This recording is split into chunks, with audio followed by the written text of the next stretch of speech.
yang pantas. Kalau begini berarti Allah menyebutkan secara tidak langsung bahwasanya orang yang layak gitu.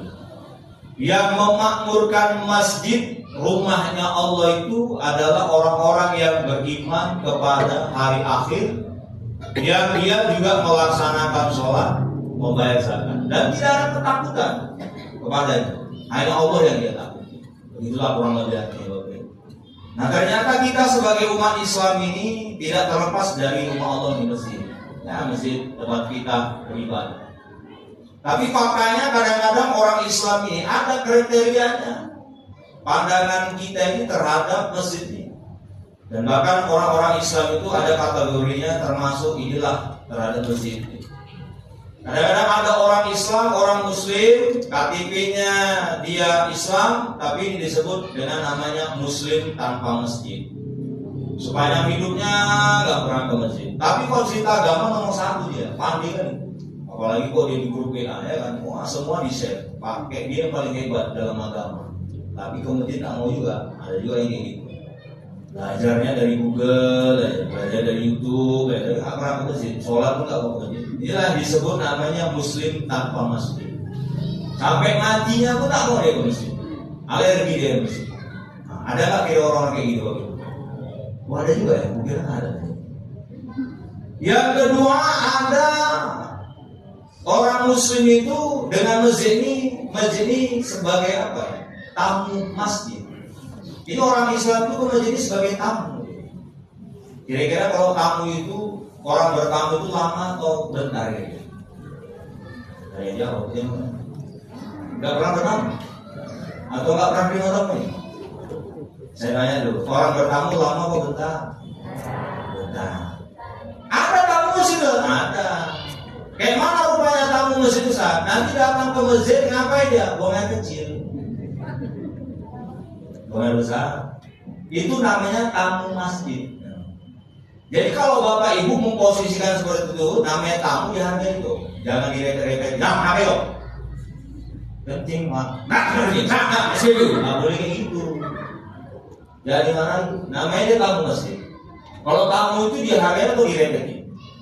Dihargai. Silakan pak. Nah, kalau apa taruh kotain pak, mau beri pak, kalau enggak jangan marahi. Namanya tamu masjid. Ini kadang-kadang pengurus masjid harus juga ramah dengan hal seperti itu karena dia memang tamu. Jadi orang Islam memang ada sebagian itu dalam masjid itu cuma buang air kecil aja. Gitu. Sama kayak kita kalau kadang-kadang pergi keluar kota jalan-jalan, bapak ibu kadang-kadang males ke SPBU. Kenapa? Bayar Ustaz. Masa bayar? Berarti bersama paling masjid kan apa-apa gitu ya. Nah, apakah kita sebagai tamu masjid dia datang kemarin yang untuk buang air kecil apa-apa. Kadang-kadang tamu masjid itu numpang parkir, apalagi di pinggir jalan. Ada juga itu tamu masjid, ya kan numpang parkir. Dia nggak sholat juga, cuma numpang makan di sebelah. Ada nggak kayak gitu? Wah, ada juga di sini ya. Mungkin orang Tembung aja, rupanya orang Medan ada juga. Nah itu jangan direpeti. Ada kok, numpang parkir lah. Parkir ke sana kok, makan sana kok, jangan kasih kau. Jangan direpeti pak. Itu tamu masjid, dihargai. Nggak apa-apa, silakan pak. Mana tahu berbuka dia suatu saat begitu siap makan dia buang air kecil tiba-tiba waktu sholat ya. Kalau kita sholat ya dimarahi. Nah gitu dia. Karena kita udah sama-sama dewasa, ngapain kalau kita marah-marahin? Kita doakan saja yang mudah-mudahan dia sholat. Itu aja pak. Apalagi ciri tamu masjid. Nanti rame tamu masjid itu kalau rame dia tamu masjid datang. Bentar aja kapan pembagian daging kurban? Itu rame tamu masjid itu. Nggak pernah dia ke masjid. Tapi kalau dapat kupon kurban datang nggak ke masjid? Aduh datang nggak? Tapi kalau nggak dikasih mereka pokoknya nggak betul pengungsi, nggak betul katanya.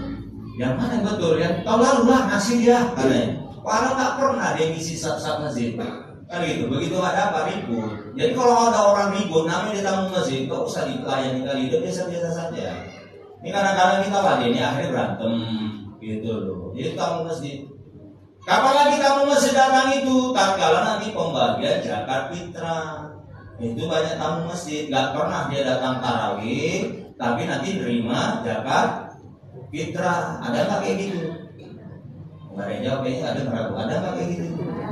Nah, ini jangan kayak gitu bilangnya, jangan kalau dia tamu masjid. Sekarang kalau ngisi satu masjid itu, gitu loh pak.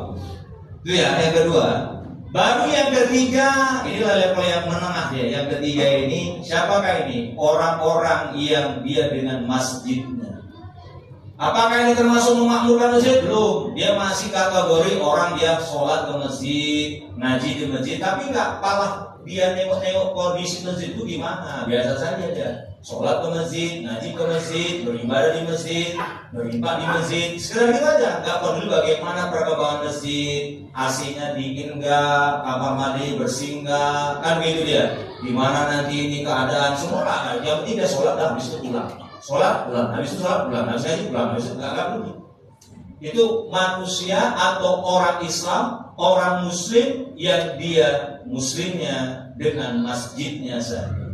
Kategori orang yang memakmurkan masjid, para ulama sepakat apa? Bukan hanya sebatas dia sholat, bukan hanya sebatas dia mengaji, tapi dia peduli dengan keadaan masjid ini. Diperhatikan. Nah, ketua, masjid kok kayaknya kamar mandinya kok agak bau, tengok. Ada apanya, wimbornya, tengok. Iya bu, habis uang kas. Ketua jangan cerita uang kas. Tolonglah. Besok dibelikan itu, tolong itu siapa yang bersihkan itu kasih tambah duitnya. Nggak ada uang kas dari aku. Tandanya kok sudah memakmurkan masjid. Kan gitu. Jangan hanya kritik aja, ya kan? Kamar mandi macam kayak SPBU tengok, kamar mandi macam SPBU. Tapi nggak pernah nimpa awal. Ada juga orang model kayak gitu, ribut ya kerjaannya, kritik ke masjid, ya, tapi nggak pernah nimpa. Orang yang memakmurkan masjid bukan hanya wa aqomus sholat wa atu zakat, dia memberi. Ini hasil